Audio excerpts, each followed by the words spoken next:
What's going on, guys? It's DJ Kuhl, and today we're going to be taking a look at how to make your drill drum patterns sound more interesting.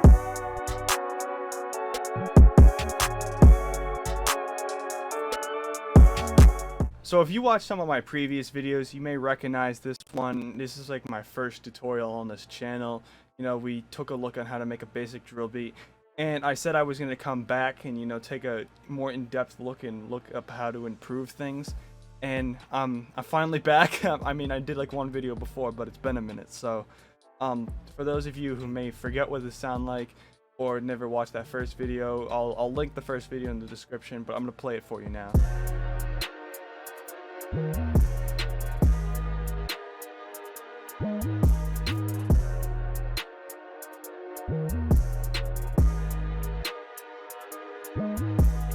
So yeah, it's not really like a bad beat, but it's not like a superb beat, and that's what we're gonna be taking it today. We're gonna be taking it from that good level, like you know, it's fairly interesting to, you know, bringing it up to that next level, making it more interesting. And we're just gonna be adding a few sounds to do that, you know, making the pattern sound more complex. So what I got here is I got this snare. I think I already used it somewhere in this track, but I ended up getting another one because I want to add some more rolls with it. I got this slap snare.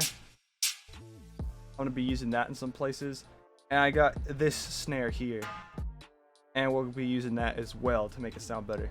The first thing I like to do when I'm making more complex drill patterns is I like to layer my snares. So I'm gonna come and make a new pattern, and I'm gonna be using this snare that I showed you guys. I turned up the volume a little bit, but we're gonna be layering it on the last snare in this 8-bar phrase here. Let's turn that down. I think it would sound better if we turn it down a little bit, and it'll sound like this. It's not super big and super noticeable, but it definitely is going to add a little bit of difference once we do some more stuff. The second thing I mentioned in my hi-hat video, and as you can layer the snares, like those small sounding snares with the hats. So I think I already have some patterns that do this, but I'm gonna come in and do it again. I'll take that new snare that I put in, and I'm just gonna go in and add some snare rolls here.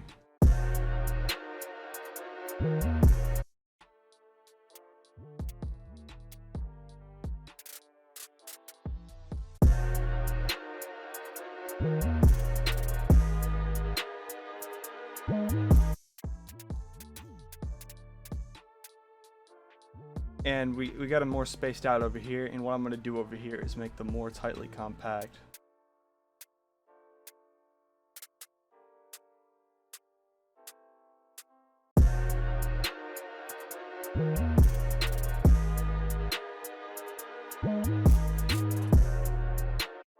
Let's actually take this roll and move it forward here. So let's listen to that, how that sounds, just adding in those rolls there.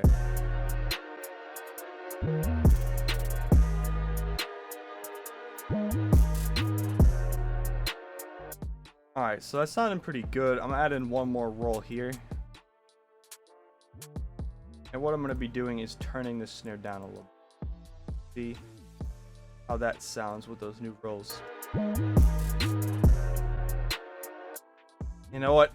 Go big or go home, I guess. I'm gonna add one more roll in.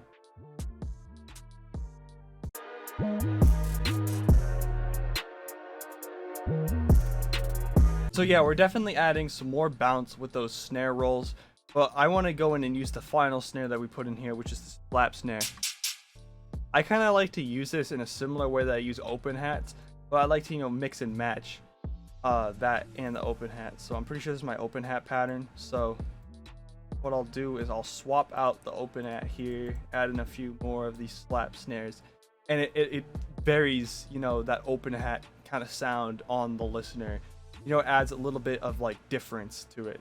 So let's take a listen and see how that sounds.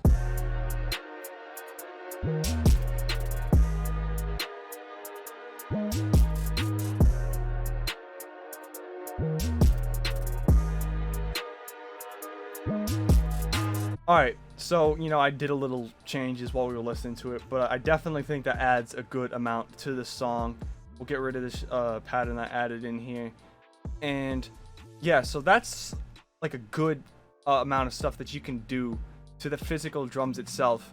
Something that I hear a lot of producers doing that really adds like a lot of energy to the track is they add crashes, and they also add some build-up sound effects.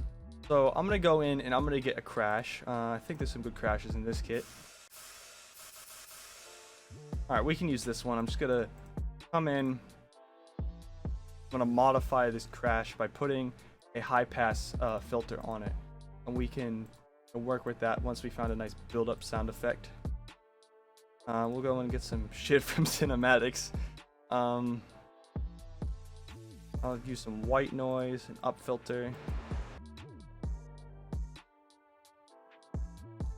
Yeah, this looks like it'll be good. I'll stretch that so it's on beat here.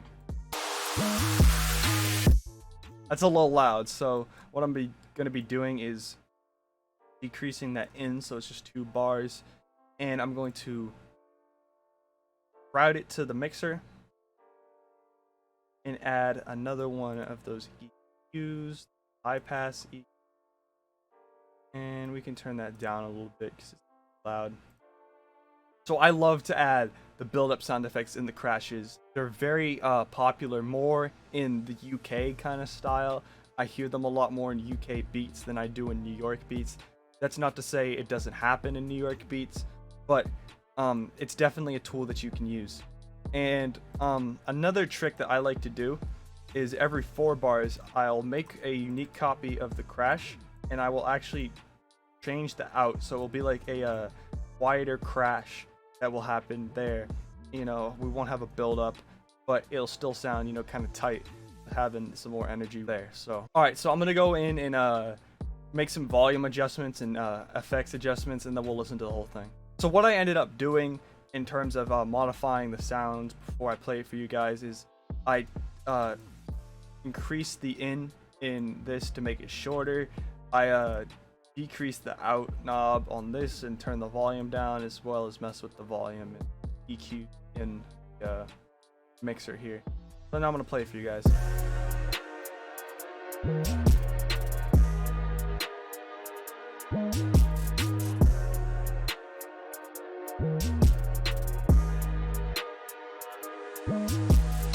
And now what I'm gonna do is I made some hi-hat patterns here. Like for my hi-hat tutorial, it's just this one, and I think this one, yes, I think these are both hi-hats. This is a more kind of basic one, but we can go through and swap them out and see what sound better.